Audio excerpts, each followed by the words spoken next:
Hmm. Kaya sabihin niya naman po. Sir. Oh. Sir, nakausap na namin si Jero. Oh. Yung baby, may sakit talaga. Tapos nga lang, wala siyang pera pang hospital, wala kang pera pang masahin. Kaso nga lang, sir, ang concern ko kasi yung baby kasi alam mo yun, naawa talaga ako sa baby, lalo na yung narinig ko kapag umupo yung baby. Oh. Naawa talaga ako. Wala naman kasi siyang paper, sir, na maipakita na magpa-doktor yung baby kasi nga wala nga sa pera eh. So hindi Pwede niya ba tayo nalang gagawa ng paraan, sir? Kasi wala talaga siyang pera kahit pamasahe, sir, wala. hindi niya pa napacheck up anak niya. Hindi pa. Kahit, kailangan kasi ng baby yung bintulin. Kaso nga lang, ang bintulin kasi need talaga yan sa doktor. Kasi hindi ko lang alam dito kasi kapag kasi sinabi mong bintulin, yan, control drugs yan eh. So may bibigyan talaga yan.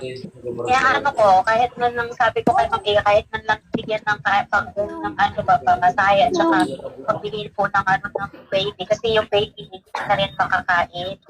Sige. Pag i-approve nyo yan, tapos pagkatapos, pag mabigyan na siya ng tulong, ibigay nyo, ipa-forward nyo sa akin lahat ng papeles na, pina-check up niya yung bata, tapos, yung picture ng bata na pina-check up niya.